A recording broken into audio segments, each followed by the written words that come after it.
welcome back to DuckCast episode 97? 8? 8. 98.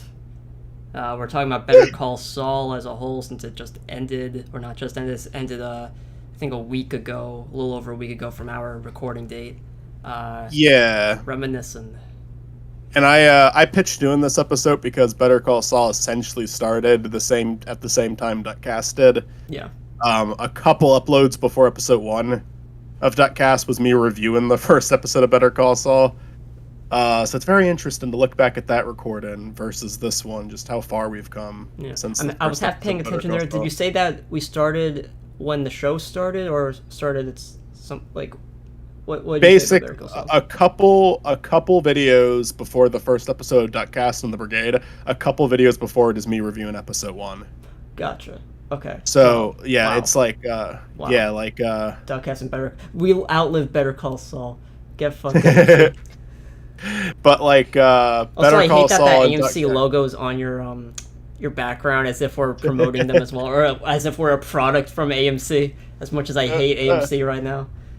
There. It's gone. We at some point have to done. talk about AMC Plus now, or this hatred for it, or hatred for it, not this hatred. Fuck but AMC Plus. fuck it. It's so bullshit. Piece But anyway, of shit. But Better Call Saul is good. yeah, you know. So yeah, the like guy about the guy about the head that goes like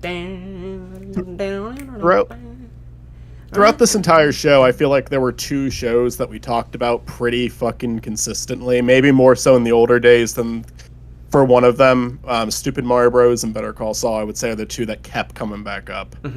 Because Better Call Saul, we talked about. I think that you finished Breaking Bad when we were still recording the show. I remember an episode about us talking about the finale of Breaking Bad. Yeah. And then you started watching Better Call Saul, got caught up, and it's crazy. At this point in time, I think I've watched Breaking Bad the exact amount of seasons that the show has, which is 5 times.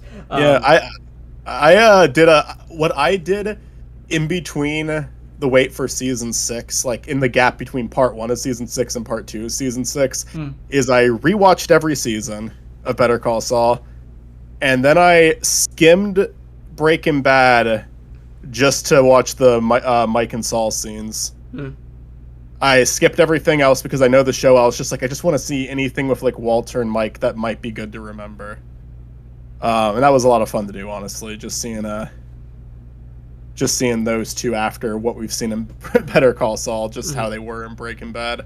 But yeah, I guess first, like, just a couple of general thoughts. This has like been a big debate online for a while. About the finale or the final season? I'm assuming you're going to be saying about the finale. I will talk about that too, but just as like in general, do you have a preference of Breaking Bad and Better Call Saul? For me, it's easy to say Breaking Bad. I know there's people like Doug Walker that are saying Better Call Saul is the better show, and like you gotta think in some regards, yes, it could be very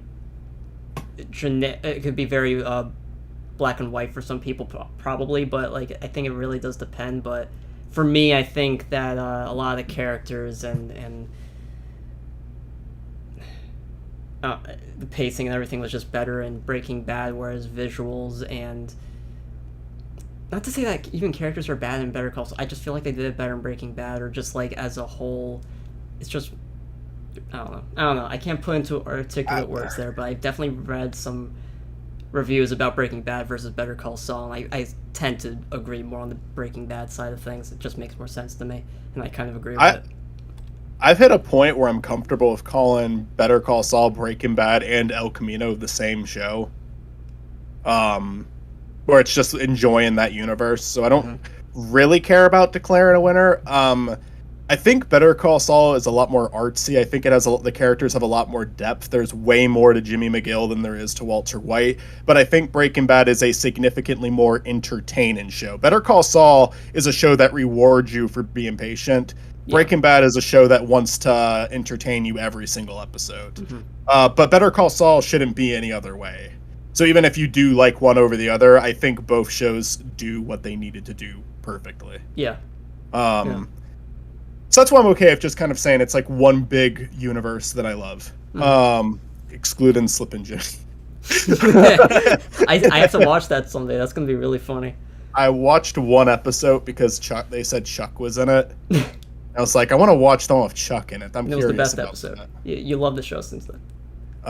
It's a horrible episode, but the moment at the end between Jimmy and Chuck was actually nice. I liked it. Oh yeah.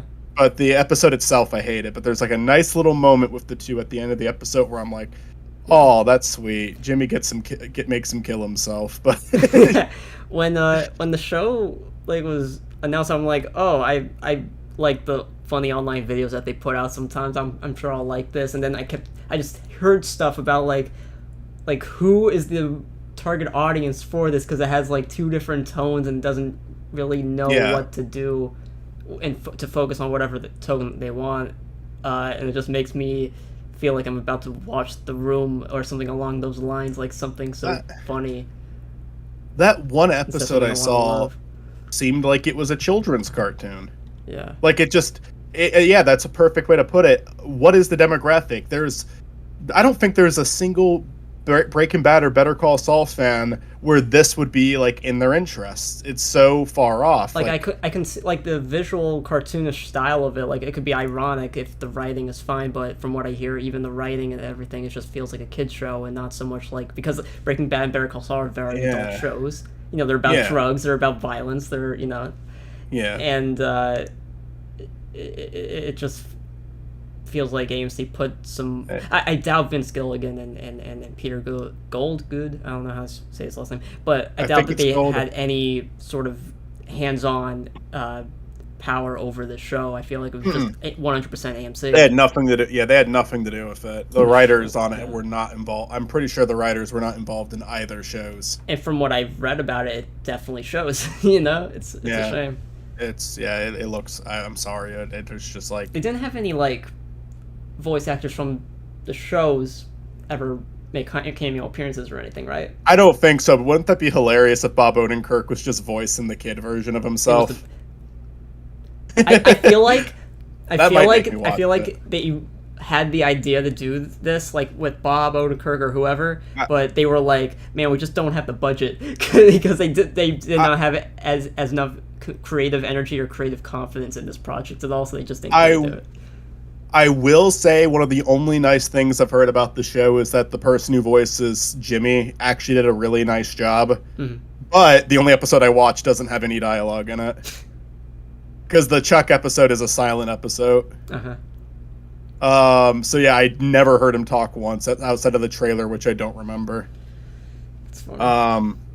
So yeah, I guess I do have another question. Or maybe kind of a broad question, but just like we're going to go into each episode in a minute. But like, what did you think of the Better Call Saul finale? Just yay or nay? Because some people really don't like it. I'm on the side that I loved it. I think at first it was very mixed feelings. I think at the end of the day, like I still had a great time watching the last episode. And looking back on it, I had this emotional connection to both Breaking Bad and Better Call Saul, especially with the whole universe ending. So I think it was very bittersweet, and of course you're gonna feel that feeling, and maybe that's what people are feeling. I don't know. I can't speak for everyone, but I think it was a good episode personally. Are there things I didn't like or thought could have been better, even in episodes prior? Sure, but as a finale to the universe, I thought it was very, very fine, very enjoyable. Yeah, I think at the end of the day, the way I would define Better Call Saul, aside from it just being the merger of two worlds, which I think this season did in a more unique way than I actually thought they would. It's not that it just like catches up to the timeline. It's that two characters that aren't supposed to interact with one another interacted with each other, Lalo and Howard. Mm-hmm. Those are the two sides of the shows. Mike's side has never intervened with like the law side with like Kim or Howard, and this season Mike came right into their fucking lives, and it was not good. Like how the second Howard and Lalo in our room together, that's when the time. It's not because we caught up to Breaking Bad. It's because now Jimmy has hit a point he can't come back from. The only thing linking them to that part of the show, the lawyer side of the show, is gone now. But aside from that, like just the really great merger between those two, the way I've always seen Better Call Saul, not always, actually only in the most recent, I'd say from season 4 and onward, it's a love story between Jimmy McGill and Kim Wexler. And it's a love story that has a bad ending because Kim isn't in Breaking Bad. Mm-hmm. But you wonder how it's going to get to that point. And I think this finale gives you the most satisfying conclusion with those two without being unrealistic. I agree. So I think that's perfect. I have two bold statements to make, and I don't think they're not necessarily bold in the sense that a ton of people disagree, although they might. But they're just bold because they're big things to say. How hard are these takes on a scale of 1 to 10? What do you think? I think the Better Call Saul finale is a lot better than the Breaking Bad finale. Not better than the big, what's it called? Ozymandias, whatever. I forget how to pronounce it, but it's the one where... I know exactly what you're talking about. I forget how to pronounce that. Yeah, it's the one where Hank gets shot. It's the one where Walter steals Holly. It's the one where Walter Jr. turns on his father. It's like, I don't think it's as good as that episode. That to me is still like the best episode of either show. I agree. But I do think it's better than the Breaking Bad finale. I actually defend the Breaking Bad finale a lot. A lot of people don't like it because it's like they don't think like well, they don't. I mean, to be fair, I didn't like when I first saw it, but then I grew up on it. Like, yeah, the thing is, it's because it's like Walter versus the neo-Nazis. So it's like, okay, that's not like Walter versus Gus. This is underwhelming. It's like Walter versus Hank was the last really interesting matchup for Walter. Yeah. While these guys are just like tying up loose ends. The final you do have great moments in that final episode, like the "I did it for me" speech, Walter and Jesse's final interactions. There are finale-esque moments, but I think this entire last episode of Better Call Saul felt like a finale, the entire thing, not just parts of it. I just want to go back real quick at the Breaking Bad finale. Like, for me, how I see the Breaking Bad finale or the final season was like the first half is Walt versus Hank, and then the second half of that season, if not all of it, in a way, is Walt versus himself, really, until he dies at the end. Well, Hank doesn't die in the first half. Hank dies at the end of the show. The first half is them working true, with Mike. Yeah, but you know what I mean, like that sort of. Yeah, like the halves of the second. Part, like if people's arguments are like, oh, the neo-Nazis weren't the big bad villain compared to like Gus, and I'm like, I thought that same exact way too, but like when you think about it more as Walt kind of fighting his own ego.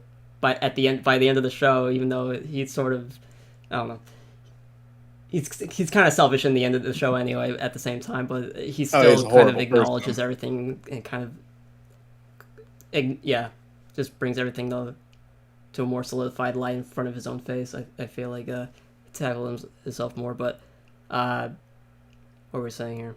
I'm losing my train of thought. I was just talking about like my two bold thoughts. One was the finale. I like the Better Call Saul finale more. I think one problem that people seem to have with the Saul finale is they just don't like what Saul does at the end. Like he gets from 7 years to 86. And I have to say, excuse me, I understand why he did it as a character.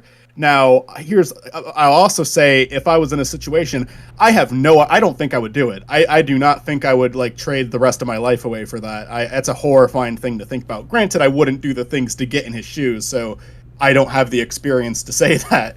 But I think the reason a lot of people get angry at it, and I could be wrong, is just like, I think a lot of people view these conclusions of like El Camino and Better Call Saul as like the creators like saying morally this is what you should do, and I don't think the shows are doing that. I think it's saying this is what this character does. I think the people who write the show, even though you like Saul, even though you like Jesse, I think the people writing the show would be happy to admit that these two are not good people. Like you like Jesse because you see the sympathetic side of him. You like Jimmy because you see what made him become that way. But they're not good people. Have you read the like some takes that people have of like the three projects ending, and how they're all kind of very poetic? Like Walter White meets death. Yeah. Jesse is free, but Saul has to be in a cage for the rest of his life, which is very poetic thing. And you know what? I think it's like the perfect ending for all three of them, because those are the three outcomes you can get out of doing crime, really. Yeah, and they picked the best character for each one because, one, Jesse was the youngest. He had his whole life ahead of him still, but also he, some people would say it's not enough, but some people say it's more than enough. He was tortured for a year of his life, had two of the people that he loved killed. One was killed, like one of them died from an overdose, but Walter didn't save her. The other one was shot in the head by Todd. Jesse may have done some crimes, he may have done some shit, but he is young enough to go through that rehabilitation. I do believe he's not sick like Walter and Jimmy, and he won't do it again. I was Where pausing, Jimmy, he would do it again. I was pausing right there because that comment of mine could be like taken so out of context as if like, oh, all young people that do bad things can rehabilitate. Like let's be real here. Nicholas Cruz, the guy who shot up Parkland High School, is not exactly in that criteria. Yeah. But it's just I don't know how exactly to add on top of the Jesse Pinkman counter argument, but he's not at all like Nicholas Cruz. Is what I'm trying to separate here. It's all people like who take your words out of context like that are just asking for it. I'm just like hearing my own words and I'm like, wait a minute, I gotta reword this. I don't know how. Jesse is probably the one who deserves to escape more than Walter and Jimmy, because during Breaking Bad it seemed like he at least had a soul. Walter was gonna die anyways. Yeah. So he was him asking dying for his entire post 50s life. Really. Yeah, absolutely. And then Saul, I remember thinking him going to prison as an ending might be a little anticlimactic, but I think saves it completely is that he goes to prison on his own terms. That's what I was going to say. Like, it's very different from, like, him just going to be behind bars his entire life, just period. But the fact that he accepts not only that in general, but all of his past mistakes and acknowledging that they are mistakes. He has grown as a character. He even puts behind the Saul Goodman act. Even though people are going to call him that his entire life, he stays Jimmy McGill in the very end. And that is so beautiful. Even if it's bittersweet to go behind bars, and also bittersweet with the whole universe ending. I feel like the bittersweetness of just him, his ending and the show's universe ending, it just pairs together that bittersweetness so well. It's so it mirrors off of each other beautifully. I think I think I really like the finale. Yeah, me too. And like a lot of people, I think a lot of people are just like unhappy with this situation. But Kim could have died. She didn't. I was scared for Kim the entire season. God. Him and Kim could have left things on horrible terms. They didn't. Like, I think that it's as happy as an ending as you could ask for, really. Because if he just got away with it, if he just got out in 7 years, you'd be like, all right, yeah, like he did it. What a fucking sleazebag. What a shitty person. Too. Because I think the show does a really good job of is like you feel, even though he's doing objectively bad things, especially in season 6, you do feel for him as a character, even when Kim leaves him in that scene, like that really depressing scene right before it cuts to the Breaking Bad timeline. Mm-hmm. That you're still feeling for him there, even though what he did to Howard. Like, even after all of that, you're still feeling for him because you've just grown such a connection with this character over the years. But then in the fucking Gene timeline where he's gonna like about to beat a man with cancer over the head of his dog's ashes, like it's like, God, you fucking hate him at that point. It's like the show really turns you on him. So him having that redemption in the finale is a really nice thing to see. Yeah. Because Walter was an asshole the entire fucking show. There was no redeeming him. He's a fun character, but there was no redeeming Walter. Jimmy, he can't bring the people he helped get killed back, but I mean, he definitely owned up to his mistakes, and him and Kim, I think, are the only two characters in this entire like show's universe that you can say did that. Yeah. Sorry, go ahead. I've been talking a lot. Yeah, I'm trying to like remember what I was going to say. I think it was like before the whole realistic approach to Jimmy's ending, taking everything away from him. Realistically, if Kim hated him by the end of it, that would have taken everything away from him, and realistically, he would not have accepted the fate that he got. But the fact that even though he's locked behind bars, he still has someone that does love him at the end of the day. They still are a match made in heaven for each other. Unfortunately, they're not going to exactly live a happy ending, but they just have this mutual respect for each other by the end of the show, and I feel like that's a good compromise to everything. It's not going to drive a man insane because he didn't literally lose everything. He still has some little glimmer of hope that he can have for the rest of his life in prison. It is what it is, sort of situations. I don't know. That's realistic to me. And that prison bus scene at least shows that he's not going to be in prison without friends. Mm-hmm. Like, I feel like if someone wants to mess with him in prison, there's just going to be someone who's like, don't mess with Saul. Don't mess with Saul. To be fair, even he probably wouldn't have picked these specific kind of friends. Again, as him wanting to kind of leave the Saul Goodman stuff behind, they're just going to keep annoying the hell out of him, but he accepts his fate there. That's his punishment. Be fair, like, this is funny because I wouldn't say he likes that friendship of all the prison mates, I feel like Kim's the only pure thing he has that hope with. He has that smile on his face that can give him a smile on his face with. That's what my kind of argument. Sorry. Oh yeah, no problem. At the same time, I think it could be a good thing for him. One, this is something funny I didn't even think about until I was listening to someone else's podcast on it, and they said, like, he has friends. He never had friends up until this point. This is the first time people like him. Wasn't there that one friend in the beginning of the show? Bernie, who disappeared. No, but it's just like, I think that is kind of funny, though, because it's like, I don't think that's entirely true, but it's just kind of a funny thought, because I think as the show went on, a lot of people tolerated Jimmy. Kim did seem to be the only person that kind of liked him. Mm-hmm. Which is funny, because he was, like, really good at charming people over just for short periods of time. Like, he was a very charming character. Yeah. And a lot of people liked him. It's just normally there was something he would do to screw it up. And Kim liked him for the way he was. Yeah. Except for, when he was a shitty human being to Kim. Like, again, making her having to commit a murder wasn't exactly the best thing for Kim. Jimmy made complete sense for them to break up, which is funny. It's very unfortunate, though. Yeah, Jimmy did, well, are you talking about when Saul sends her out in his place? Yeah, when he's like, go to Gus's house and kill Gus. And well, that's Jimmy... not the point. He was giving her an opportunity to run. Okay. Oh, well, that was another... Wait, say that again? Well, that Jimmy isn't, like, thinking that Kim is going to go to Gus's house and kill him. He's offering her a chance to run away. That's what that was. Are you because if she goes to the police, she's safe, and then he gets killed. He was saying, like, I will take the bullet, you go. I thought it was just like a cowardly move on his part.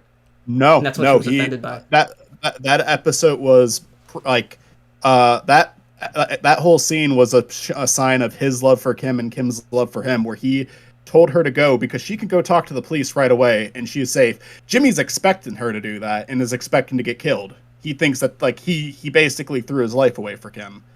And then Kim shows her love by going to Gus's house, because she absolutely picked up onto what Jimmy was telling her to do there, to, like, run. And no, she's going to go do it. She's going to save Jimmy. So it is, like, it's actually something that, like, strengthens these two relationship. It's not something that does the opposite. Now I'm, like, rethinking why they broke up. Like, what happened there, then? Because, well, Kim says it's because... I forget. Because they're bad for each other. People get hurt when they do stuff together. That's true. They were both willing participants in what happened to Howard. Yeah. They didn't want him to die, but it's their fault that he did die. Obviously, it's Lalo's fault too. Like, Lalo's the most responsible, but none of that Kim especially knew that Lalo was still alive because Mike told her. Yeah. I definitely think that Jimmy sent her out to escape. Not like he was because, like, Kim was stuck there with Lalo. He did not want Kim to be stuck there with Lalo. Gotcha.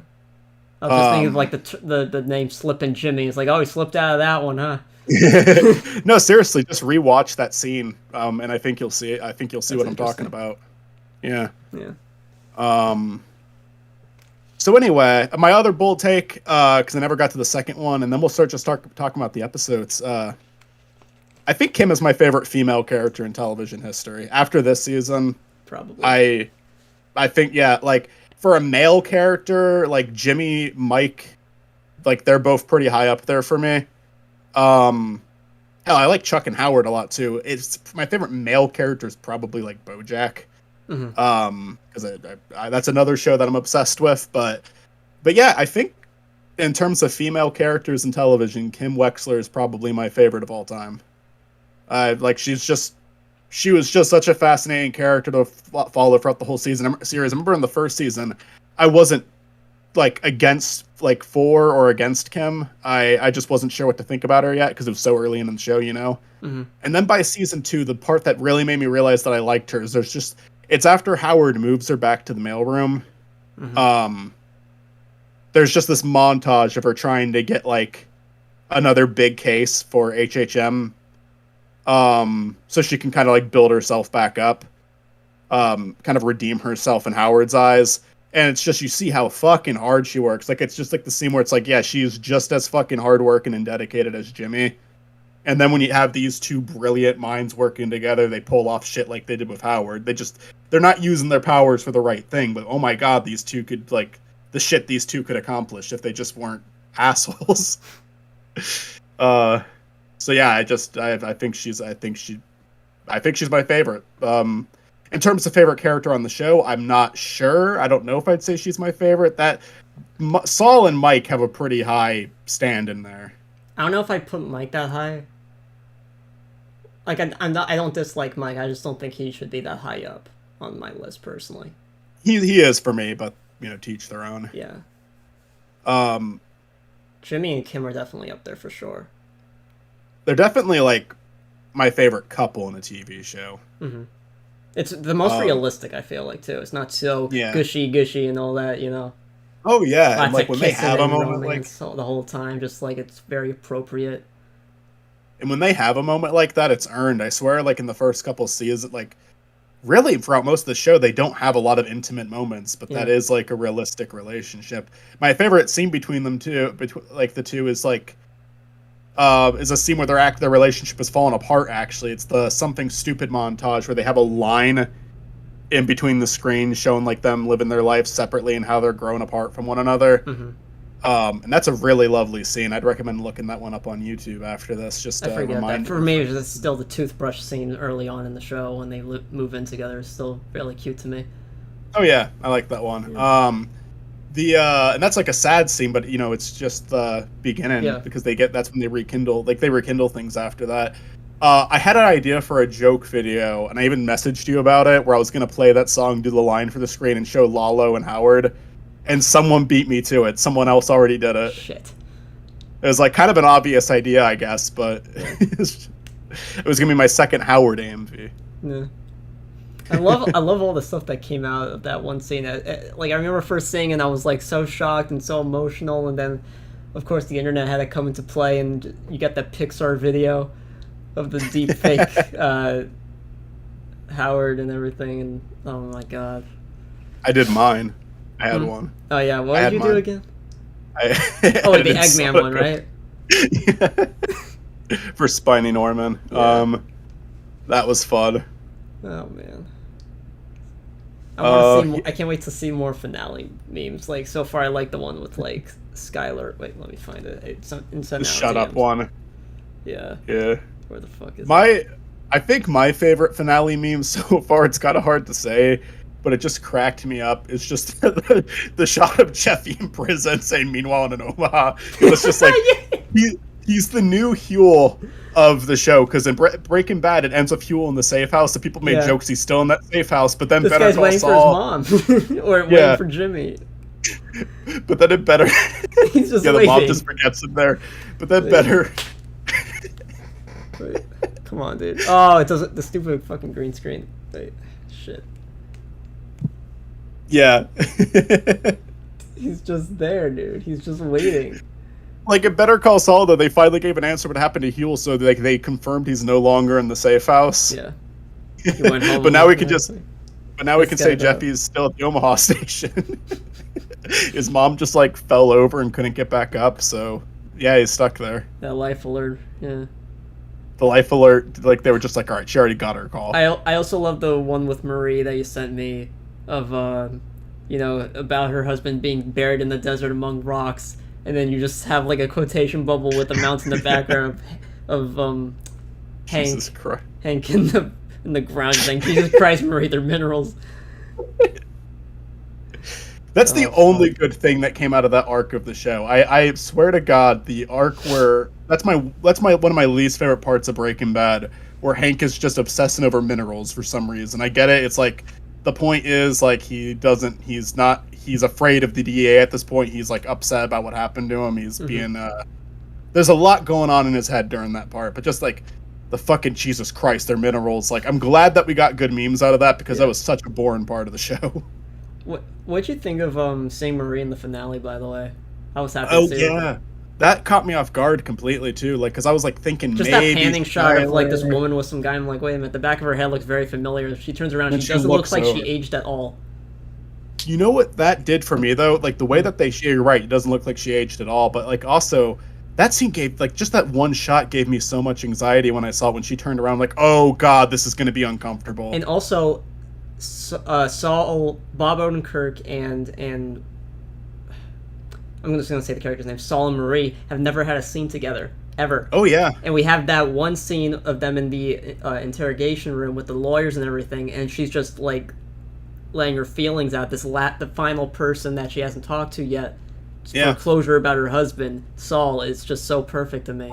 I just love Better seeing Call that Saul scene. had a lot of that. I love like because like in Better Call Saul, like Gus's first scene on the show, Saul and Gus interact, and they never had a scene together on Breaking Bad. Yeah. So like, and they never interact again in Better Call Saul, but it's like, oh, they just threw in that scene with Saul and Gus. For a finale too of the Breaking Bad universe, I consider Saul right now, Jimmy, like this Better Call Saul character, talking to a Breaking Bad character, not so much two Breaking Bad characters talking, just in my eyes, but I just find that so interesting for like the finale of the show and finale of the universe. You know what else was kind of interesting about Yeah, in that same sense, what I thought was interesting in the 3 flashbacks, it's like you get like 3 different worlds there.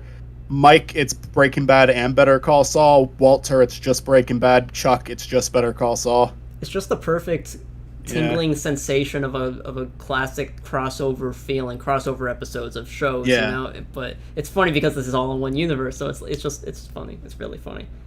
The same room, Marie is in the same room as Bill Oakley. It's just so mind blowing. Yeah, seeing right. them in the same screen, it's wild. But just a small thing like that just makes me go crazy. I love it. Absolutely. I thought it was so fucking funny that Bill Oakley was a main character in the finale. I did not see that coming. I feel it makes me want to like rewatch Better Call Saul scenes with him in it and be like, okay, his foreshadowing is that he's going to be Saul's defense lawyer in the finale of the show, which you would never have thought about if you watched, prior to the finale. He's not that important of a character. By the end of the show, he's the big lawyer that defended Saul Goodman in his final case. It was such a perfect payoff.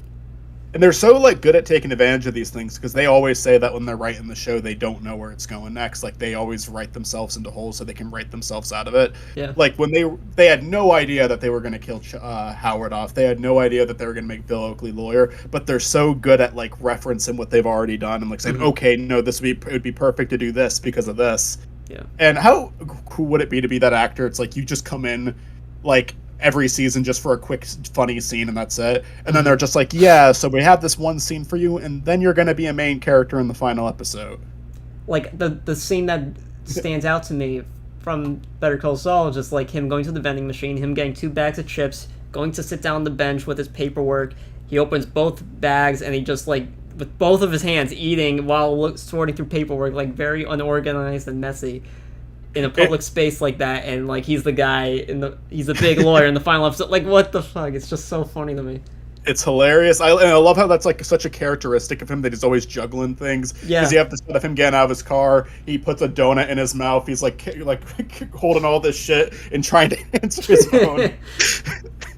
Like he hasn't changed at all.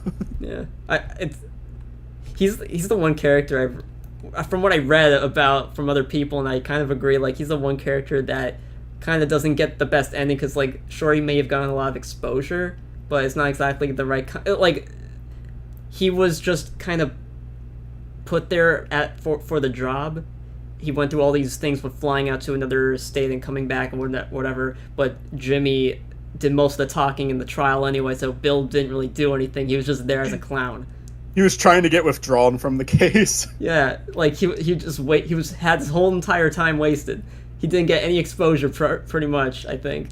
He had such a bad ending. But also he was a prick to Jimmy, or Jimmy's enemy, his rival, so it was like payback really during Jimmy's confession, which is kind of funny. He's trying to say sorry to all these people except for Bill. By the end, Bill got the worst of it. Yeah, Bill Oakley was kind of an asshole on the show, though. Like, so you don't feel like you are laughing at his misfortune. The actor seems like the coolest fucking guy on the planet, but the character, I'm happy that happened to him. It's like, it's just weird. But like, oh man, what was I about to say? So yeah, that was great. I loved that. I don't remember what I was gonna say honestly. About Marie, about the finale. Do you want to talk about the black and white stuff? The topic of black and white. Should we maybe take a few steps back and just kind of go through the season real quick? Go and ahead. I do mean quickly. So I have all the episodes listed up here. We'll kind of get back to... I know we talked about the finale a lot, which, yeah, that's going to be the main focus of this, but let's just look at Season 6 a bit, because we were still talking about Season 5 last time we mentioned it on DuckCast a few years back. First episode, Wine and Roses. I don't have a lot to say about this one other than that opening scene of the season was beautiful. What was it like again? It's just them taking Saul's house apart. It takes place. It's not a black and white scene. It's the only season that doesn't open with a Gene scene. And I like seeing like the house that like we never saw his house in Breaking Bad. Just seeing the lifestyle that he lived. Like I didn't think he lived that luxurious at all. Like it really makes you think he just went. He really did anything for money. It looks like anything. Yeah, that and Sandpiper definitely gave him a good boost. I don't think Sandpiper is where all of that came from, but. It was good. I love that shot so much of just the tie, like the first shot you see of the ties going down, and it looks like it's black and white still at first because of the colors of the ties, but then you see as more out there and colorful ties come in. It's such a beautiful shot, and then it just ends on that like corkscrew to that really expensive tequila bottle that they drank that Kim kept as a souvenir. And it's just, that's such a beautiful opening. That's the episode where they start fucking with Howard. You got everything's like basically getting started. That episode starts Nachos, which we'll talk about in just a minute when we get to his big episode. But I feel like if you edit all of it feels like they got rid of Nacho pretty quickly this season. But honestly, if you focus on how much the previous seasons pay attention to him, it's such small bursts. That the fact that he got so much screen time in these first 3 episodes, I think that constitutes as like the normal amount of screen time he'd get per season. Because he basically has his own El Camino movie within these first 3 episodes. Question. Yes. I'm forgetting the guy in the wheelchair. What's his name again? Hector Salamanca. Hector. Was that his final episode? Even the Twins' final episode in the universe? Or did they show up after Nacho's death episode? Yeah, he has Hector has a couple conversations with Lalo over the phone, and then their final scene is with Gus at the pool, Don Eladio's pool. Yeah, even the Twins. Yeah, they're there too. They remember at the last time we see Hector. Eladio's telling the fuck off, and then he made fun of Hector, which was a great meme. Another great meme. From it's a really degrading moment of his two, the two twins carrying Hector off in his wheelchairs. He's like obsessively hitting his like bell. Like it's such a perfect lead into Breaking Bad when you think about how Hector and Gus end up. That like Hector has such a degrading moment right there, such a like low life sack of shit moment right there. Only to finally get his revenge on Gus. And I know most people probably root for Gus over Hector, but because of how many shitty things Gus does, I'm honest, I love that scene between Hector and Gus where Hector fucking blows them up. Yeah. I think it's at that point it's earned for both of them. So it is justice. Episode 2. Episode 2, only thing I have to say about this one is the Kettlemans came back. That caught me off guard, but I loved it. Yeah, it's always fun to see those two. Like the really nervous husband and the wife nervously trying to manipulate her own husband to do what she wants. I find them so funny. I feel like those two could annoy the shit out of people watching the show, and they do. They make me really angry, but they crack me up too. Yeah. Because the husband is the biggest fucking pushover, like no backbone person on the planet. He seems like he would be a nice guy if he wasn't married to her. Yeah. But he's just such a fucking pushover. He's such a coward. And then the wife thinks that she is smart. She thinks that she can manipulate people. She thinks she can pull stuff off, but it's just like anyone with half a brain. The only person she was able to successfully manipulate is her own husband because he's such a pushover. Yeah. Which is so unfortunate. I love the fucking... I was rewatching, as I mentioned, I rewatched it, season 1. She keeps like refusing to admit they're guilty when literally everyone knows it. Like it is an unwinnable case. Everybody is screaming that at her.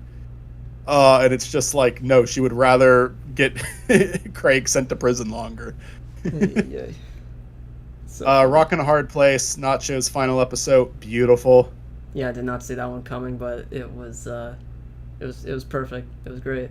It was a bit long and took a lot of waiting because like if you didn't think he was gonna die, it was just a lot of like him. That was the same episode of him like in the tube and everything, right? Not the episode prior. Yeah, though, he's in a lot of 1 and 2. Like 1, he's making a run for it. He makes it to a motel. I think 2 is the one where the cousins meet him at the hotel, and he gets away. Yeah. But then 3 is when he gets caught, and I feel like basically what you have with Nacho, I already compared it to El Camino, but it's like El Camino if the person on the run failed. But in a way, he did succeed because he got to tell Hector. He got his own ending. He took control of his final scene. Yeah, I thought that was brilliant. I thought that was like one of the best fates of the like a character could have on any of these shows. It's so satisfying. Like he's being like an asshole, like he's telling Hector off, but then when he says, and you know what, I put you in that chair, like that was so fucking powerful. Anything else you want to say about Nacho? And no, that? Like, Nacho was. No, it's just wonderful. I like the actor a lot, and I'm glad he stuck around for this long. And he had such a great impact on the general grand scheme of things in Breaking Bad. He made Hector the way they are. Kind of Gus and Hector's relationship became what it is by the end of the show because of Nacho. It was great character, great ending. Yeah, I feel like if you ever rewatch Breaking Bad, anytime you see Hector, it's like he tells Hector that when you like think about your life now, you're going to be thinking of me. And I feel like it's kind of like it connects with the audience too, because if we ever watch Breaking Bad again and we see Hector in that chair, Nacho's going to be in our head. Yeah, it's like that's the power of what a prequel could be. Yeah. Adding so much context to something, adding so much meaning. The bell being a gift from Lalo, and the wheelchair being caused by Nacho just like really ingrains these characters into the show. Yeah, my favorite scene with Nacho, I think, has got to be when he tosses the pills into the jacket, like that really smooth, completely unrealistic because the pills would definitely make noise, but very cool shot scene and very tense. I didn't think that was a really great scene, especially when you see Hector have his heart attack and you see like that satisfaction of the job well done. I really love too, and this is a scene that I didn't have a super strong opinion of at first. It was just like, it's just him talking to his dad again when he calls his dad on the phone. Because when you're watching that episode, you don't know what's on Nacho's head. But when you rewatch that episode, that final call to his dad, you know he's making it as a goodbye call now. And it's like, it's heartbreaking, man. I remember watching it for the first time already thinking that, but I was like, not sure because like, you would think, oh, he's going to live later on in the series. They're not going to kill him off this early, are they? For me, it was just like, I wasn't sure what they were going to do here because they had this scene with Nacho out in the desert. And I'm like, there's no way that he makes it out of this scene alive. Like when he was tied up by, Gus handing them over to the Salamancas. There's no way he makes it out of the scene alive, but they're not just going to kill him. That would be too obvious. Yeah. So what's going to happen here? And they did it, beautiful job, subverting expectations while doing what they had to do at the same time. Yeah. I feel like that's what a lot of this season does. It does what you would expect, but it does it in a way that's still a subvertation of expectations. Where, just like we mentioned before, if Jimmy going to prison was kind of a predictable ending, but him going to prison on his own terms was not. Yeah, very different. Nacho, I always liked Nacho. I never disliked Nacho, but this last season, put him up so much higher because, it just, everything tied together so perfectly with him. Yeah. Anything else to say about that? No, said perfectly. Hit and Run. The only thing I can really say about this one, they show Gus's house again. I don't really care too much about that. I thought that Wendy reappearing was cool, the prostitute. And it's funny how the show treats this what they're doing to Howard in such a comedic way, because I thought it was hilarious when Jimmy dressed up as Howard. Took his car out. I thought I was laughing my ass off at it. And when you make it to, even before he gets shot, you just when you just hear Howard venting his frustrations to Jimmy and Kim, you're like, man, yeah, this was fucked up.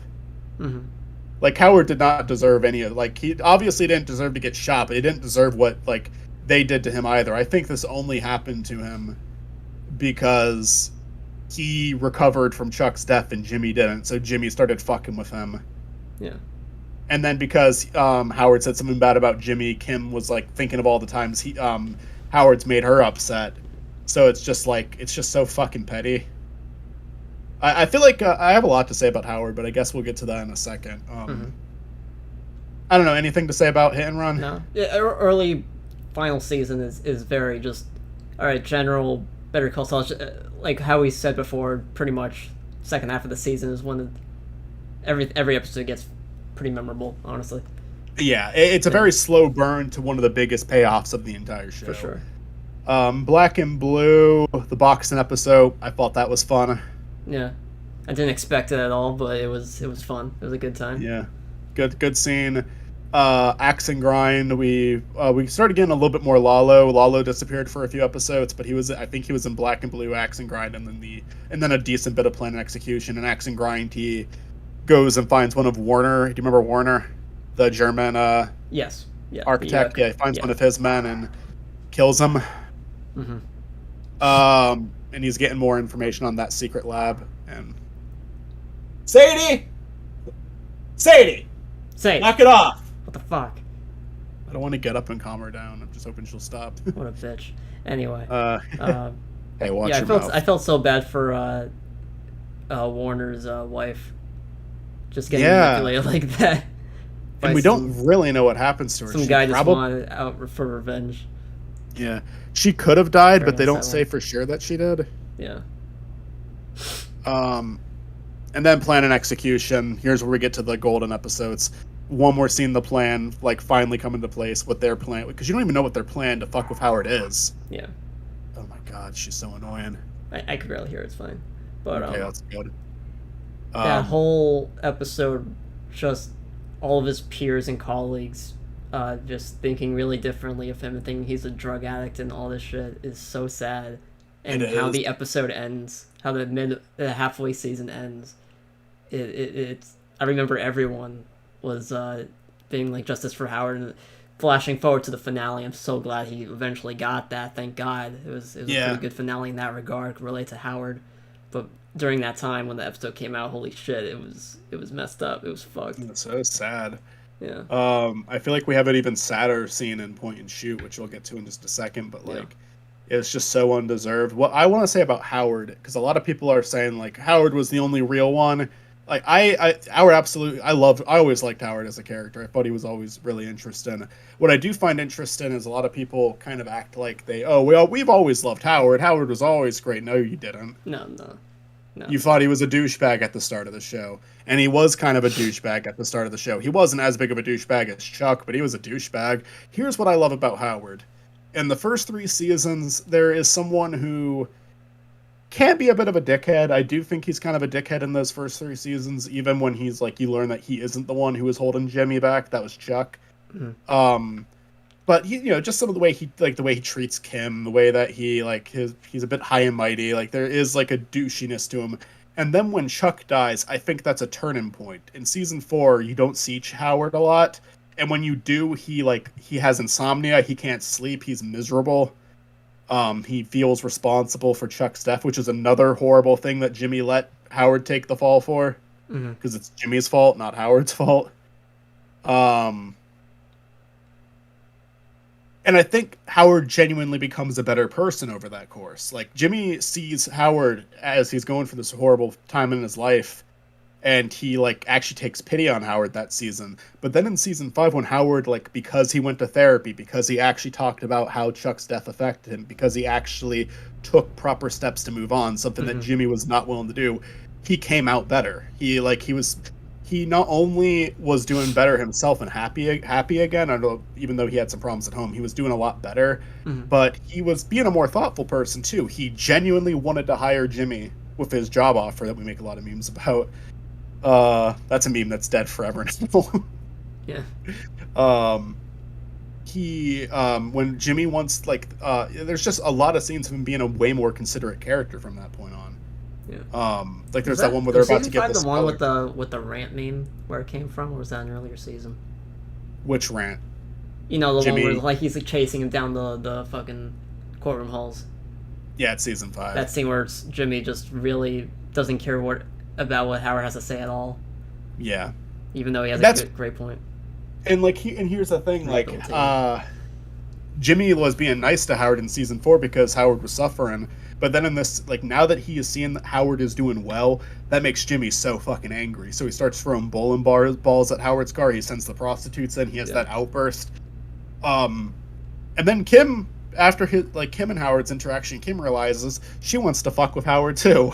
Yeah. And that's what leads into season 6. And it's like, Howard is punished because he actually became a better person. That to me is the real tragedy. He is not a terrible person in seasons 1 through 3. I think he's just kind of a douchebag, but he is a douchebag that's putting up with a lot of other people's bullshits. Like, he's trying to be a good, loyal friend to Chuck, who Chuck does not deserve that. But I think he became a genuinely better person, and the show punishes him for it. And that's, I think, to me, that is like the real tragedy of Howard. If he would have just done the same thing that Jimmy did, he would be alive and well. And it sucks. He tried to do good and got fucking killed for it. Yeah. We'll move into Point and Shoot. Definitely the most action-packed episode of the whole series. Mm-hmm. That's the one with Kim going to Gus's house and Lalo and Howard getting buried next to each other under the fucking meth lab, which is so crazy. Every time we're going to rewatch Breaking Bad's season 3 and 4 episodes of them cooking in there, we're just going to think of right below their feet is Howard and Lalo's dead bodies. That is such a wonderful world-building detail that I loved. Go ahead. No, that was it. Okay. One of the things that I fucking love to do while watching season 6, because there were so many more connections being made to Breaking Bad, is every time I saw a scene like that, I would like go on YouTube and look up a certain scene in Breaking Bad. Like after that scene where he gets buried, I looked up the scene where Gus first introduces Walt to the lab, and I just immediately went to the comments, say, okay, who already came to the comments to make a comment? And then all of the comments were just like, hi Howard, hey Howard. No. What about the scene with even before that with what's his name, the guy that Jesse killed in season 3's finale? What's his name? Oh, Gale. Fucking when he starts opening the boxes in the meth lab, that's pretty much just has been built at that time, pretty much. Yeah.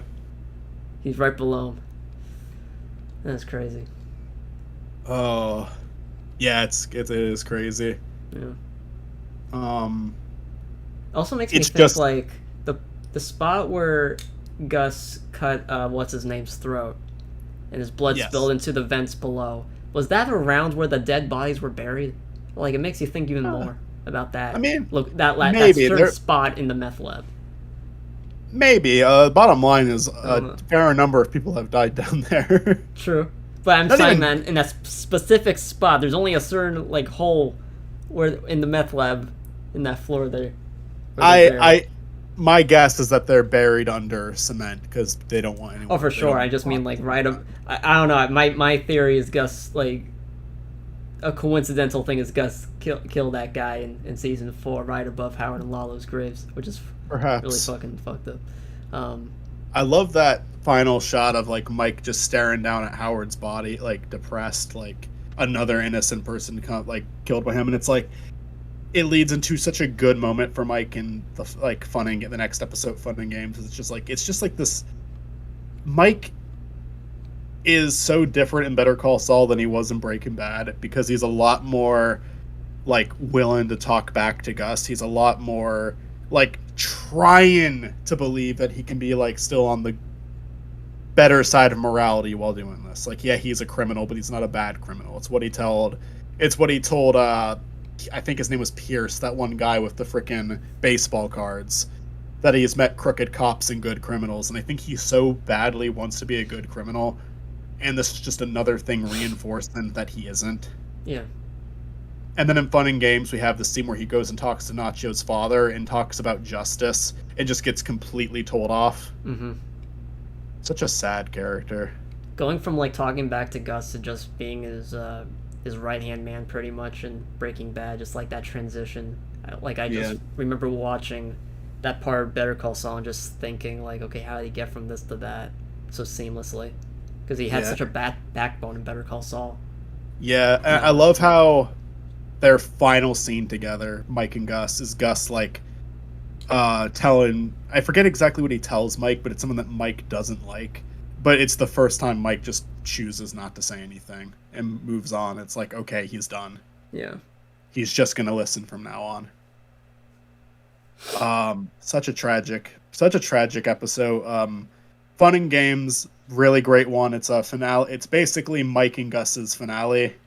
You get a little bit more Mike. You don't get any more Gus. And then Kim plays a pretty major role in the last 2 episodes, so I wouldn't call it her finale. But yeah, that's just like Gus kind of tries to open up to living a more normal life, but realizes he can't. Mm-hmm. Trying to flirt with the guy at the at the bar. Yeah. Mike tries to make things right with Nacho's dad and blows up in his face. And Jimmy and Kim break up. Yeah. And we get that really uncomfortable and that led scene to at the Howard's. That led to all the black and white episodes, right? Yes. Nippy was the next one. Yeah. Well, real quick though, what about that scene where they're like talking to fucking Howard's widow at the funeral? Not the funeral, more like that the was memorial. fucked up. So uncomfortable. Yeah. I'm glad that got closure though in the finale, thank God. Yeah. But holy shit, that one was rough. That scene. Yeah. I also, especially like I remember like Jimmy was telling Kim like, don't worry, we're just gonna peek and say hi and then get out, and he made her suffer through that entire morning sort of party there. Even talking to the widow, it just made it so much worse for Kim. He kind of gives her a rest assured sort of tone going in, and then she just gets kind of traumatized going out.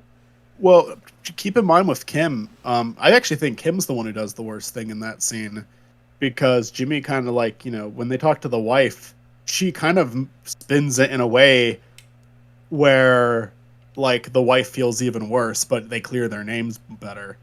Because she says like, yeah, I saw him snorting cocaine, snorting something in his office. I don't know what it was. We didn't talk about it. I wish I would have said it now. And then she's like, it just doesn't make sense. She gets upset, and then she's like, but you knew him better than any of us. So you would like, I'm sure that like maybe I didn't know what I saw. You know him better than any of us. That is very fucked up, and I'm totally not justifying her actions there, but at the same time, she probably feels like she's at a point of no return because Jimmy's pushing her into the situation. So she's might as well go all in. I don't know. I don't think Jimmy's pushing her. I think that it's pretty mutual. I don't like. I'm not defending Jimmy either. They're both in the wrong. I just don't necessarily think Jimmy or Kim is more in the wrong than the other. In fact, I think Kim's a little bit more in the wrong because she knew Lalo was alive. But just from there on, Kim made a good life choice. I mean, as good as you could life choices, while Jimmy continued to get worse and worse and worse. That was like the point where Kim was done. It was not the point where Jimmy was done. And that's why Kim breaks off the relationship, is because she realizes that despite the fact that they make each other happy, what they have is not healthy. It's not good for anyone. It's not good for themselves. It's not good for the people they interact with. Oh, by the way, fun little detail. The pictures used at the memorial are actually just photos from the actors' Instagram. I thought so. They looked very Instagrammy. One of them is literally his Twitter profile picture, and that cracked me up when I saw it because I do follow him on Twitter. I'm like, oh my god. His real life is canon to Howard's. It's amazing. Yeah, no, him and Lalo did a murder suicide together, so they could like make it real to the show. Yeah, man. Yeah. They did those two took a lot of pictures together after that finale of them just hanging out. Yeah. They probably knew damn well. They just waited for the episode to come out to just get that shit-eating grin on both their faces. Like, yeah, this is what it was about. Because if you listen to like interviews, like Jimmy, Kim, and Howard's actors all lived together. Like they lived together while they were filming. And the entire season, it's like, they let Howard's actor, because they always do, they let the actors know ahead of time if their character is going to get killed that season. Yeah. And they let Howard's actor know, and he's just staying there in their houses, not telling them that this big scene is about to come up. Man, that they're all in together. I keep hearing that both Bob Odenkirk and fuck, Rhea. Yeah, Rhea Seehorn didn't know that he was gonna die, but like, how far into that scene did they not know until they knew? Like, was it right Probably when he pulled the bullet? Like, script. My God, I want to see their reaction so bad, or just hear about it. I bet they probably said in an interview already, like how they reacted, but I have not seen it yet. I'm sure that they got one script at a time, Yeah. Because they probably got one episode script, memorized their lines, shot, got the second episode script. That would make sense. I don't think you need to. I don't know how it works, but I don't think you would memorize a full season worth of scripts. I think you would do one at a time, probably. But I don't know. I actually have no idea what their schedule would have been like. But that's very funny though. Yeah, I think the final scene that they shot was the prison scene at the end, which was very fitting. We're over an hour, by the way, so like, wrap it up. To be black and white episodes, nippy. Can I actually say one more thing about Fun and Games quickly? Really liked the transition to Saul in that episode, where it just ends with him as Saul Goodman right after the breakup. Plays any way you want it. I liked that. Nippy, I appreciate Nippy because it's like the last 3 episodes jump back and forth between the timelines so much, which I enjoy. But I like that Nippy, we just got one Gene episode that was uninterrupted. I liked that a lot. I was surprised to see Carol Burnett in the Breaking Bad universe. That was wild to see. She did a good job. I read about that where apparently she just like Vince Gilligan found out that she was a fan of Breaking Bad. And the two became like friendly with one another. Like awesome. I guess they became friends or something like that. They at least became acquainted. I also love the poetry. By the way, it's kind of a few episodes later on, but like I love the poetry of early on in his lawyer life. He helps out the elderly, and then by the end, the elderly is the one that stabbed him in the back and got him put away, pretty much. Carol Burnett is the perfect casting for the perfect old woman to do that. It's so good. It worked out so perfectly. That's just me fast forwarding, but I just want to say I love that part, the aspect of it. Absolutely, no, that was wonderful, and that's like a really good moment to end the second to last episode, where she's like, and his name is Saul Goodman. Dun, dun, dun, dun, dun. Like that's such a good cliffhanger. I was gonna say one more thing about, like, he said, like, when he was writing this, they wrote the character Mary, and they were like, they were trying to think of who they'd cast her as, and like, and Vince Gilligan was like, should I ask Carol? And they were like, could you get her? They were like, they got so excited when he. How old is she right now? I think she is 80 something. Wow. Let me look it up. Yeah, she did a phenomenal job, man. She was perfect. She had a lot of scenes too. They got a lot out of her. Yeah, her and Jeffy got some good. Yeah, she's 89. Wow. Yeah, no, she fucking nailed it. Yeah, Nippy was great. I love the fact that the security guard who fucked everything up is Jerry. I forget who. From Parks and Rec. Oh yeah. I saw him. I was like, yo, it's him. He's such a funny I love character. that he got. Just the fact he's so bad at his job too. Not once he quickly checked to look back at any of the cameras. All those times, all those days, he's such a bad security guard. I would have been so much more paranoid. Like, I'd just, as I'm eating the Cinnabon, I'd be like looking back every couple seconds. Like, if I'm hired as a security guard, I don't care if like I'm so trustworthy with this other friend of mine that's giving me food every day. I'm gonna quickly check while I'm eating. What a dork! What a lovable character. Terrible at his job, but what a lovable character. He's actually just his character in Parks and Rec. Like, that's what I'm saying. It feels like it's just Jerry, and I love that. I love Jerry. That we have this I love that we have this character in the Breaking Bad universe now. Yeah. There's so many like actors that catch me off guard in Better Call Saul. Like, I remember Marco, Jimmy's childhood friend, really threw me off because I knew him from a show called Last Man on Earth. I'm like, oh, it's him. Yeah. Except he actually did have a lot. He was a lot different on this show than he was on the other. Marco was a great character. He was only in season 1 and then a brief appearance in 3. But I thought Marco was. I feel like they probably could have had Marco in the final season, but I don't mind that he wasn't. Yeah. There's a lot of characters I would have liked to see. I'm so glad we got Chuck, but we'll talk about that in a second. Yeah. Breaking Bad, I love the parallel. Better Call Saul was a Breaking Bad title name. Now they have Breaking Bad as a Better Call Saul title. I love that. I like the little scenes of just like, you know, them and sitting in the car in the silence. Yeah. I don't know. Nothing poetic about it, just something very comforting for the final 3 episodes of the universe. Yeah, it plays well into the finale too, since one of the things that he reminds the audience of, like, while he's talking to Marie, is that he was taken out into the desert with a gun to his head, so that was a good scene to reinforce. It was also a good scene to reinforce. What I love about that scene, it's not even the scene that Walter and Jesse, and it's how the episode opens. In the Breaking Bad episode, when he says, "No, it wasn't me, it was Ignacio. Wait, you're not Lalo?" Like, it's played off in such a comedic way. Mm-hmm. It's, like, funny. And in this episode, it's horrifying. Like, they shoot it differently. The music isn't more intense. Yeah. He seems more panicked. Like, the shot of him, like, just staring down into the grave is different. Like, it's just, like, the same thing from a different perspective. Him acting in Breaking Bad was very comedy relief, and then just, like, them talking about, you know, the flasks and everything, just, it was very... Yeah. Saul Goodman from Better Call Saul. Like, how... Bob, I'm not disrespecting, like, the acting about Bob Odenkirk at all, but the acting wasn't exactly consistent between the time of Saul Goodman in this time period, but it still worked out very well. I think it's mainly just I think it's just mainly his age, because like maybe, he was. Like, I don't know. He was like when that episode came out, like he was more than a decade younger. He was very casual and cool when he was just talking to them in the RV, and then just in Breaking Bad, just way more quippy, I guess.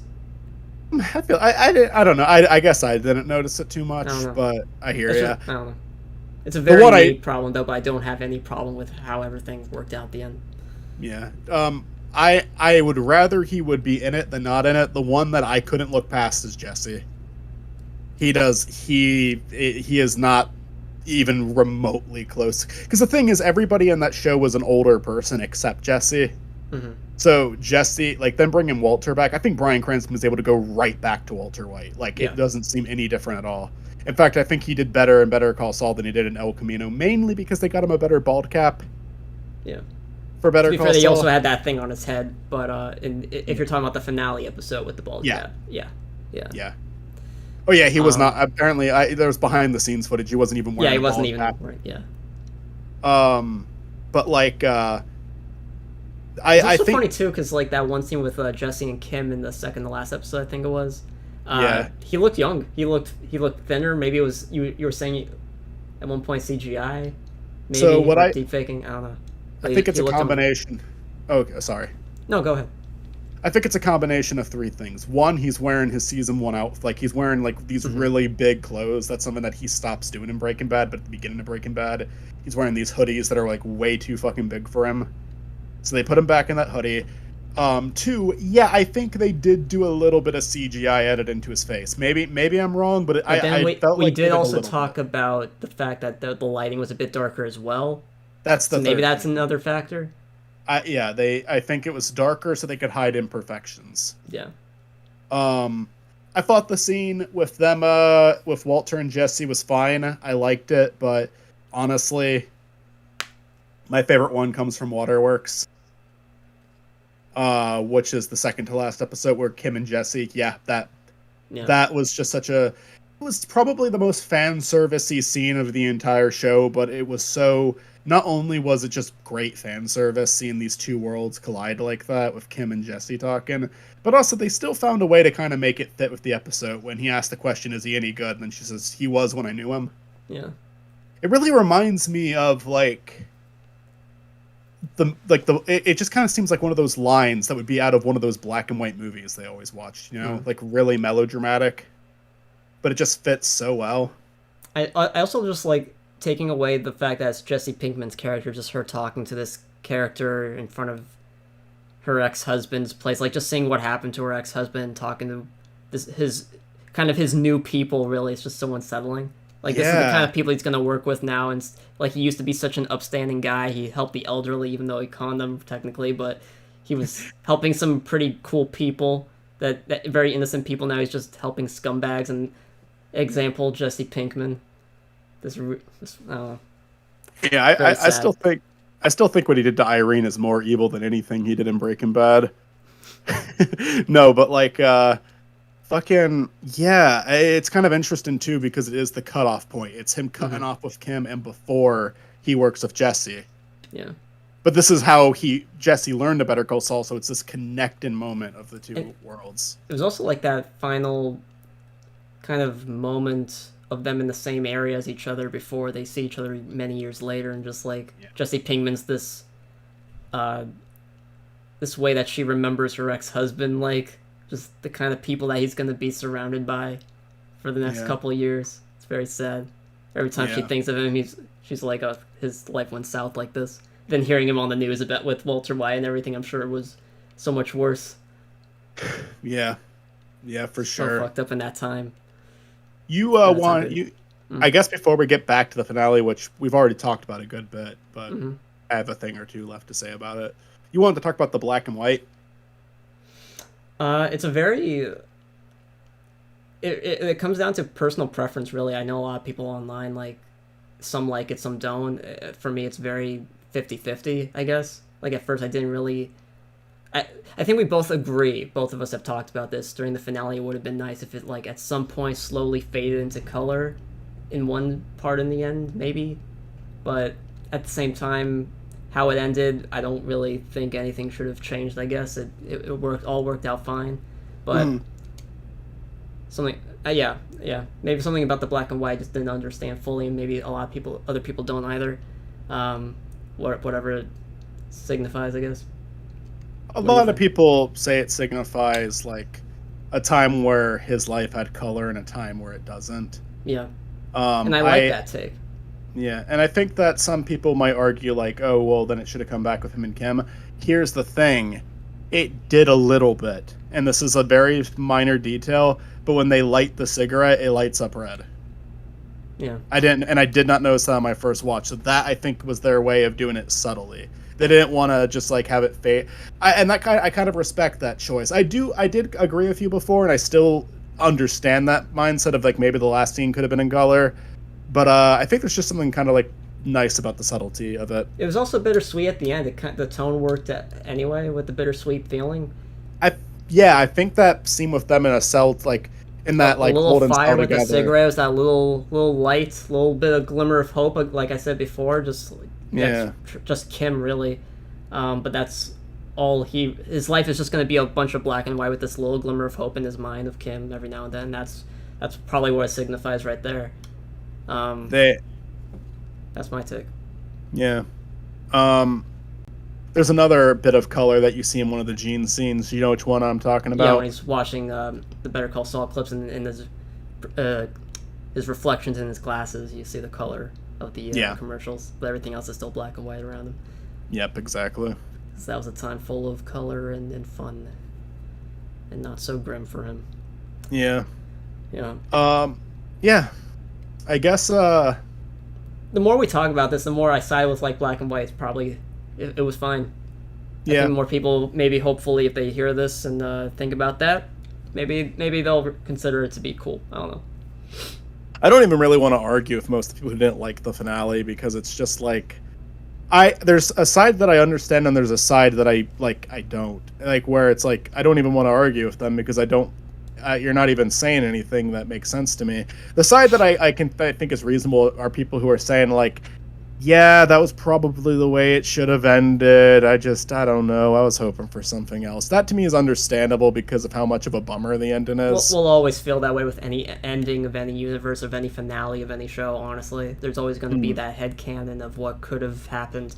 That's nothing new for any show. For any universe. I had my own... natural. I had my own thing that I thought might happen that I thought would be cool to see, but I'm okay with I'm more than okay. Accept the reality, take it for what it is, but at the same time, it's not that take it for what it is line in a very belittling way, or in a very like, oh yeah, this is like, it's a decent 75. You know, no, it was very good. It was still very, very good. For Vince Gilligan's standards, very just phenomenal. I'm saying very a lot and so a lot. So very good. Yes. I'm not against criticism at all, but every single critique I hear of the show is something like, oh yeah, it was great, but the ending fucking sucked. Like, people say that's all personal preference. I don't know. And but it's not even like, nothing the specific. thing that annoys me about it is that people are like, they think it is so matter of fact that they don't even have to elaborate on why they feel that way. Mm-hmm. Because a lot of it just comes down to people saying like, oh, why would he do that? It's like, if you don't know why Jimmy did what he did, then you don't understand the character. You don't understand the show. Do you think you can say that you wouldn't do it yourself, and I'm not going to act like I would do it. That's a horrifying thing to do, to accept to go to prison for 86 years. Do you think part of it? But you don't have to live off of what Jimmy did. You just have to see that that's what he would do. Yeah. Do you think part of it could maybe be people's time waiting from Breaking Bad to the finale of Better Call Saul, just like all these years building up this headcanon of what the past of Breaking Bad could have been, and how it could have ended, how it could have led up to this? I don't know, people's expectations just being too high by the end of it. What did you want for him? To get out of prison in 7 years and continue to be a sleazebag? I trust Vince Gilligan. I'm more than happy with how it ended, because I feel like that, in hindsight, probably is the best ending that we could have gotten, and I think even more time thinking about that probably still is, you know? Yeah. At the end of the day, if you didn't like the finale, you didn't like the finale. But if you're trying to like say it sucks and you're not even elaborating at all because to you it's so obvious that it sucks, and it's just I'm not interested in hearing it. Like, I remember saying things I disliked about it, but I won't say that it was outright bad, because that's not factually true, I think. I think there's more than enough to outweigh the cons, and even the cons that you do have can be changed with simple discussion. Like some things that I thought differently, like the concept of black and white and whatnot, I didn't like at first, but upon discussion, I changed my mind, and I very much respect these decisions. So just gotta stay open-minded and not be so preferential. Hopefully that's a word. I'm pretty sure that's a word. And the other way around, for me to accept a thing that I didn't see as a negative, that I now do see as a negative after talking to you about it off podcast, is that Walter White scene. I like the scene as a whole, but I was like, when we were talking about it, I was kind of disagreeing about the time travel thing. I'm like, yeah, he acted like that back then. After talking to you about it, and after rewatching that, late season 5, he's not that much of a bully. He has some reserved sense of stuff about him. I can articulate today, holy shit. But sound like a fucking idiot. But he just goes way too hard, as if it's season 1 or 2 Walter White on someone, but he's got so much more going on at this point in the show that he's being way too harsh on Jimmy for. Way too harsh. He kind of was in late season 5 of Breaking Bad when he's talking to Jimmy in that same room, I remember. But he was also he had that sort of embarrassing ambiance, that embarrassing aura coming out of him as well at the same time. He didn't show that. He felt very assertive in the middle of the night. And plus, too much of a bully. It was weird. And plus, in that scene, Walter's trying to talk Saul into continuing to help him get get on top, you know? Like, Walter's in denial that he's lost. At that point, I think he already gave up, pretty much. He was going to live out in fucking Alaska already. He wasn't going to try to get it. Well, if you watch that scene, he's making plans with Saul, and Saul's telling him to drop it. Gotcha. But yeah, here's the thing. I think a lot of that scene is in character for Walt as a whole. I do like that scene. Mm-hmm. I think that him just him trying to get that water heater fixed. I think that reminds me of The Fly a lot. That's in character. I think him going up to Saul and say, "So you were always like this," even though that is mean, I think it's in character. But just how worked up he gets over time travel, the concept of time, like a hypothetical. I was like, yeah, they could have toned Walter down a little bit in this scene. He could have just kind of just took his time, like, what are you talking about? And just have him elaborate. Like, don't fucking ream him on a simple little thing. I don't know. They could have just made it like Like he asked about time travel. What, you want to talk about time travel? Yeah, Like kind of being exactly. condescending, and then Take Jimmy his could just time be with it. like, or regrets or whatever. Like, and then Walter talks, but instead it has to be like, if you want to talk about regrets, then talk about regrets. Like, it's just calm down. If it was a scene of like a flashback of Walt coming into his office in season 2 or 3, maybe that late in season 5, just out of character. Yeah. But as a whole, I still really liked that scene. It's probably my. If I had to rank the Walter and Jesse scenes, I'd put the one with them in the RV in last, just because I don't think that there's a ton to it. I put second It was place would be comforting to Walt. me, but that was it. There was nothing Yeah, poetic or anything that I got out of it. Just some comfort. yeah. Yeah. The Walter and like the Walter scene would be in second because I do like how it connects with the time travel like conversation that goes throughout the 3 flashbacks. And then Jesse and Kim is definitely number 1. Yeah. And I guess just to quickly talk about the other 2 flashbacks, and I guess we should wrap this up. Yeah, for sure. I was so happy to see Mike one more time because I was kind of like, oh, did we see Mike's final scene already? Like that was bothering me. I like that he starts the El Camino movie. He's the first cameo in the El Camino movie, and it's the first cameo in the final episode of the Breaking Bad universe. Just I don't know what that even means at all, but it's just really nice to see that twice in a row. Mike feels like he has like Mike to me kind of feels like the heart of the show, which is a little He's silly definitely to a say. core bone or organ in this show's metaphorical humanoid body. Really, he holds a lot together. Yeah, he clearly does. And you know that if he's talking to someone genuine, that he's gonna be decent to them, because he was like, you get that with Nacho, you get that with Jesse. He has the capability to be very likable. But it's just the world that he got himself stuck in, and that he accepts that he's stuck in it. Where Walter doesn't accept anything, like he's a complete. He's actually doing it for his family, unlike Walter. But so that's I think why I kind of consider Mike the heart of the show. I do not consider him the innocence of the show. I don't even necessarily think he doesn't deserve what he got coming to him, because it sucks that Walter did it to him, but I mean, he shot Warner in the back of the head, eye for an eye. In one way or the other, you could argue that Mike deserved what he got. You don't want to see it happen to Mike, but at the end of the day, there's blood on his hands too. The Chuck scene, I'm just glad we got to see Chuck again. It was a really good final scene for Chuck, I feel, too, but I was, afraid that they were going to end the show without Chuck again, and I'm glad he was there. So nice to see. I love the fucking exit sign shot, too, by the way, that they do in the court scene. I forgot about that, Yeah. Great stuff.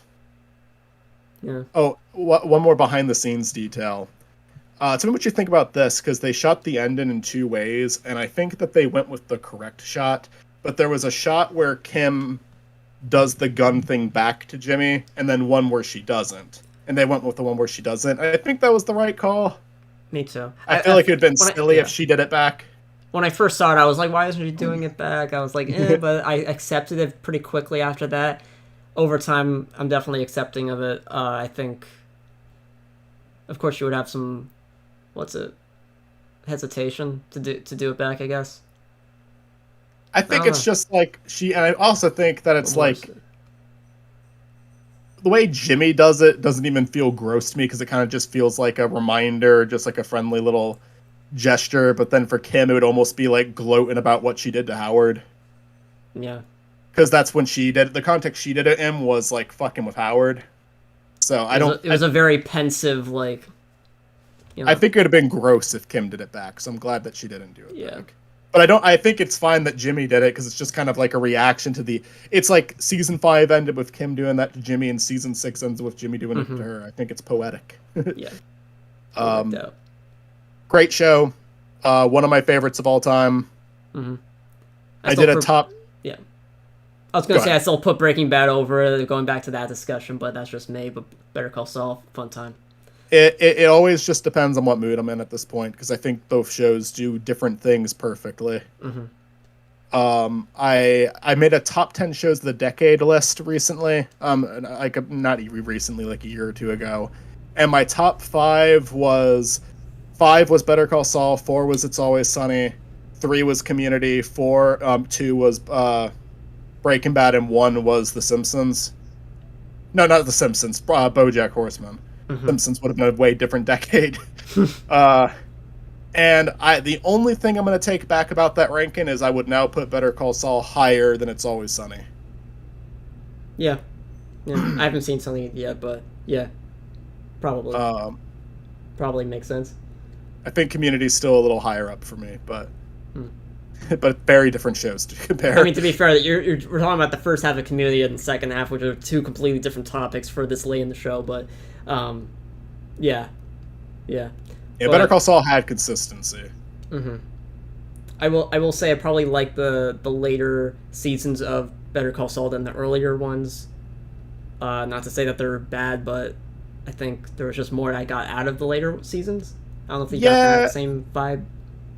I do kind of love Chuck. That was a character. He's a horrible. I don't even think I can say he's a horrible person. He's just. I just mean stuff like the first episode with like Jimmy and Tuco, stuff like that, which is nice to see, but has no real.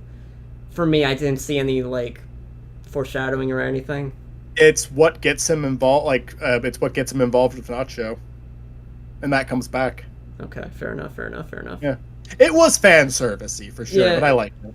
Yeah, and it also shows a difference in what his character was, because he got out of it. He got out of Tuco, with the two skateboarders. Tuco was going to kill them, but he puts his life back on the line to save these two. So it kind of just shows a difference in character of who he was at the start versus who he was at the end. I feel like I'm gonna have to rewatch Better Call Saul at some point. Oh, it's a really great rewatch. I actually think the show is much better to rewatch than it is to watch as it's coming out. Probably. I mean, I waited a week in between each episode, so maybe that's why I get this vibe. But who knows? But I only have so much time to watch that because AMC Plus will rip it off in 2025. I'm pretty sure, at least, or maybe it's only Breaking Bad. I don't fucking know. It's a stupid decision. I can't believe we don't have time to talk about this. Shit. Gotta hate AMC. They fucking suck. Yeah. No, I do not respect them as a company. I love Breaking Bad. I love Better Call Saul. Yeah. Walking Dead, I never had an interest in, but I know people like the old stuff at least. Don't worry, guys. Saul and Gus may be gone, but Bob and Giancarlo are going to be in their own AMC shows next year. Slippin' Jimmy. No, legit, that was a commercial they had during the finale. At some point, it's fucking stupid. They're just trying to milk as much Breaking Bad related content as they can. Anyway. Yeah, we definitely need to end this. The episode 99 will be a live stream. We'll do some sort of announcement saying when that's going to be. I don't know how further down the line that will be from this one, but I do think 99 and 100 will come out this year. That is my guess. And we got the shades. Wait. You gotta do the double. There you go. Yeah.